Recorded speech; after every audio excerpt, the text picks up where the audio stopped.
There's been a lot of discussion over the last couple of days about court storming in college basketball after Duke star Kyle Filipowski got upended. Not even upended. He got ran into at Wake Forest as their students went to storm the court. It happens. Court storming happens. Damn it. Court storming happens. Rushing the field happens. Tearing down the goalpost happens. It's what we like. We enjoy seeing the videos of the students rush the field, running onto the court, tearing down the goalposts. They should be excited. Students should be happy and interested in their games and be overcome with joy, whether it's an upset, whether it's you beat a longtime rival, you beat the number one team in the country, whatever the case may be. I want to see that continue in college sports. But it feels different this time that maybe I'm just overthinking it, but it feels like there are more voices now. And maybe this isn't the last straw, but we're inching towards a last straw that this will not continue in the future.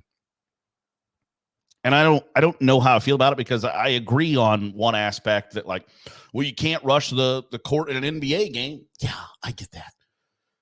An NBA game, nobody cares as much as the kids at Wake Forest did about beating Duke over the weekend. So there's different levels. I saw Jay Billis's solution of, hey, let everybody run on the court and then put some ropes up and arrest everybody, give them citations, whatever the case may be. I don't think that's reasonable or logical or remotely feasible. You're going to detain 2,500 people and write them all tickets. Okay, cool. But I want to see field storming continue. I want to see rushing the field. I want to see goalposts being torn down and then trotted to the nearest body of water and throwing that thing in the river. It's fun. It's exciting. It's what makes college football and college basketball different from the NBA and different from the NFL. And while I think maybe Chris Canty from ESPN didn't do a great job of explaining his position, I agree that at some point, and football's a little bit easier, right? Guys are pretty big, pretty strong, are wearing pads. They're a little more protected, and there's more of them. But you don't really necessarily have confrontations. You don't have situations where people are in danger. Now, I covered a collegiate football coach, if you remember, it's been probably 20 years now, that and nobody still really knows what happened, that as an assistant coach, he allegedly decked and dropped an opposing fan who rushed the field. He punched him in the face, and then that person had medical issues for quite a while, and he went on to become a Division II college coach.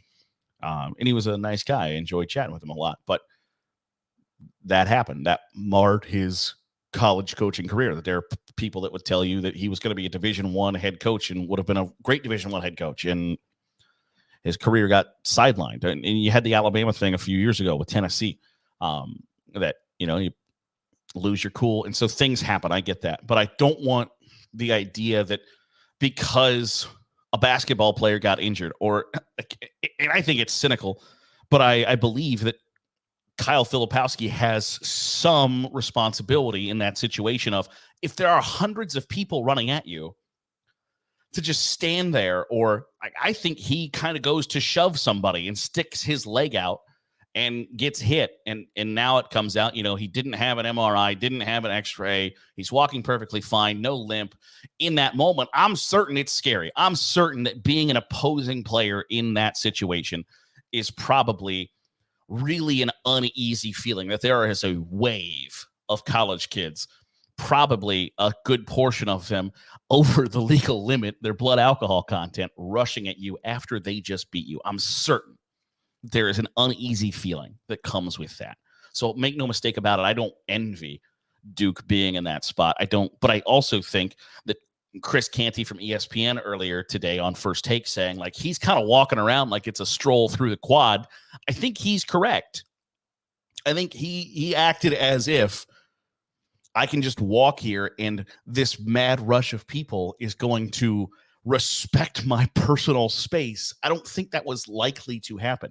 And the same thing happened with Caitlin Clark at Ohio State earlier this year, that I think she kind of flopped. And I don't know that it was flopped as much as she got caught off guard by making contact with somebody, because you don't expect to make contact with somebody in that situation. And in football, again, different. You're wearing pads, you got a helmet on, so if something does happen, you are protected from a crazed fan. And I know that the argument against court storming and rushing the field is this has the potential to be really bad, really dangerous. People have been paralyzed. All it takes is one maniac, yeah, et cetera, et cetera, et cetera. I understand those points of view. I really, honestly, truly do. But I also feel as if, like, at some point, and it's probably a miracle that it hasn't happened yet. For instance, in Major League Baseball, it's a miracle that a pitcher hasn't taken a comebacker to the side of the head that just killed them. They just hit him in the temple at the right spot with the right velocity, right in the perfect placement, and they died. And when it happens, somebody is going to say, we need to have pitchers wear helmets from now on, or they need to wear face shields, whatever the case may be. They need to wear some sort of protection other than just stitched together piece of cloth with a bill on it. And my response will be like, okay, well, we went like 150 years with this not being an issue. Has it always been an issue and we just got lucky billions of times? Or is this just a freak thing? Is it a freak accident that just happened to happen? And you don't, like, I used to work at a company where we used to joke every time, like anytime something would happen, that you'd sit in a meeting and the boss would say, how do we make sure this never happens again? And sometimes the answer is you don't make sure it doesn't happen again. There's nothing you can do to make sure that it doesn't happen again. In this situation, are there things you can do to ensure that court storming doesn't happen, rushing the field doesn't happen, tearing down the goalpost doesn't happen? Yes, absolutely there are.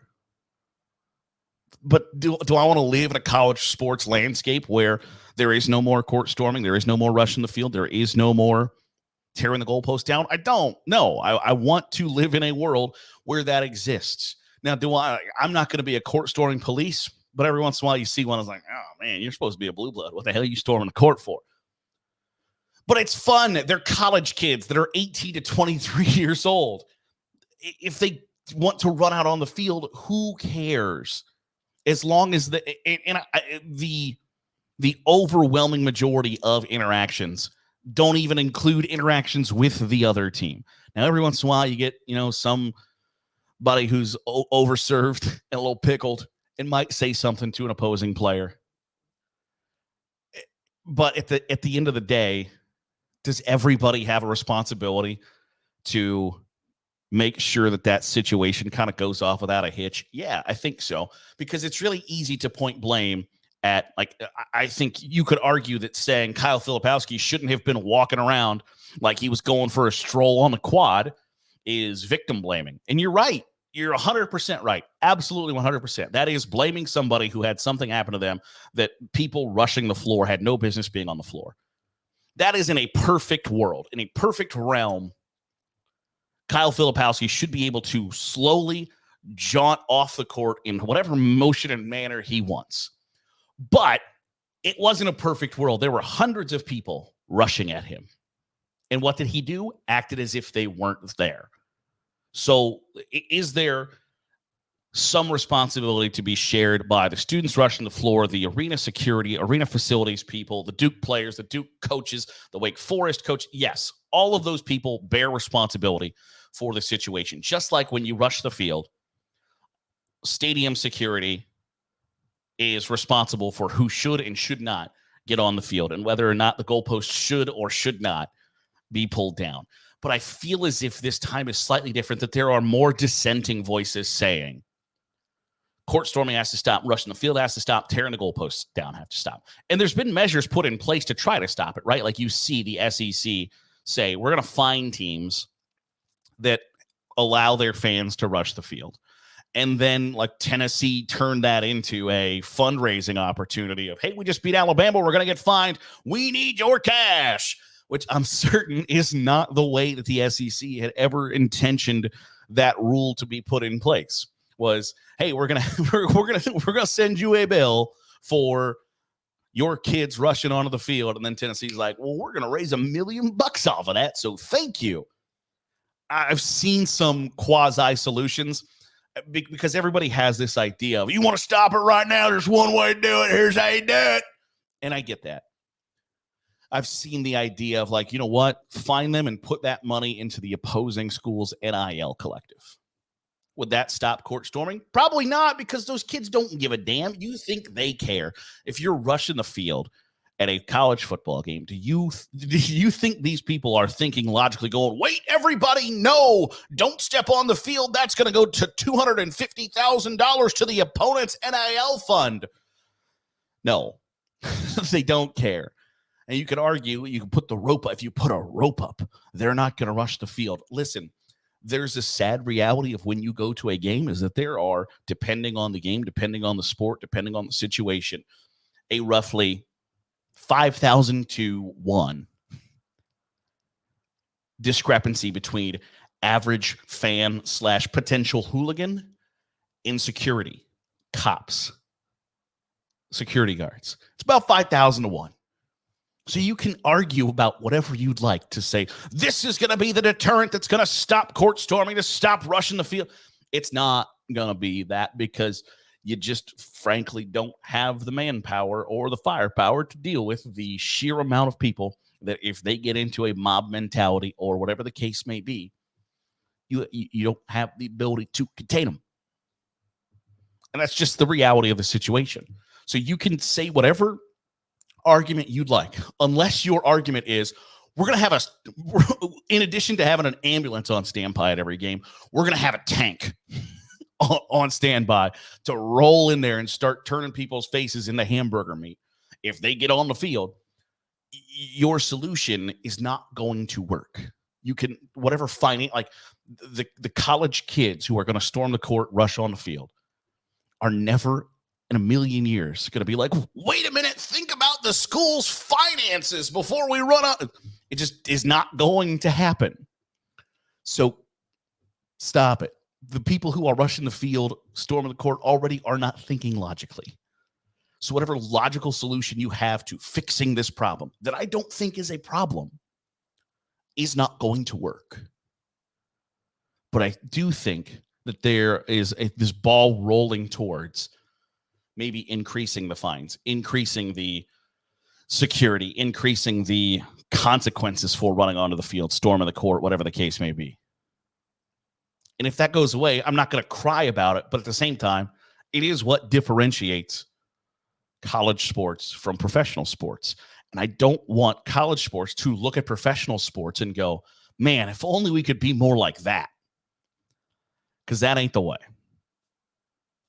That'll do it for today's episode of the Daily Huddle. Appreciate you making us a part of your day, however it is, wherever it is you're doing so. If you're watching on YouTube, hit the subscribe button.